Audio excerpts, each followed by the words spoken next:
দীর্ঘ লাইনে অপেক্ষা, শয্যা সংকট, চিকিৎসক ও নার্সের স্বল্পতা, প্রয়োজনীয় পরীক্ষা নিরীক্ষায় বিলম্ব আর উন্নত চিকিৎসা সেবা না পাওয়ার অভিযোগ। দেশের সরকারি হাসপাতালগুলোর চিরচেনা বাস্তবতা যেন এটাই। রাজধানী থেকে শুরু করে জেলা উপজেলা পর্যায় পর্যন্ত সরকারি স্বাস্থ্যসেবার মান নিয়ে প্রশ্ন রয়েছে সাধারণ মানুষের।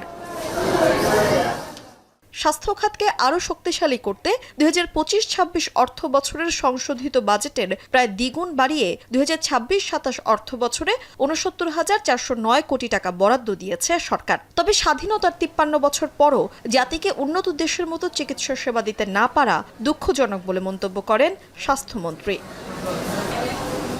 রোববার সকালে ঢাকা বিশ্ববিদ্যালয়ের সিনেট ভবনে স্বাস্থ্য খাতের প্রযুক্তি নিয়ে আন্তর্জাতিক এক সেমিনারে দেশের স্বাস্থ্য খাতের নানা সীমাবদ্ধতা ও বাস্তবতার কথা তুলে ধরেন তিনি। We have to input everything starting from the scissor and all other tools and equipments used in the medical treatment of the people. In pathology, we are very poor. We have to collect the things from abroad.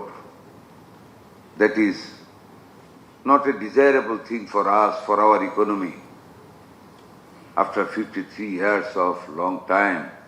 তবে দেশের সামগ্রিক স্বাস্থ্যসেবার এই চিত্রের মধ্যেও কিছু প্রতিষ্ঠান ব্যতিক্রম হিসেবে আশার বার্তা দিচ্ছে। দেশের সরকারি হাসপাতালগুলো নিয়ে নানা অভিযোগ থাকলেও আগারগাঁওয়ের নিউরোসায়েন্স হাসপাতালের সেবা নিয়ে সন্তুষ্টির কথা জানিয়েছেন এখানে চিকিৎসা নিতে আসা অনেক রোগী ও তাদের স্বজনরা।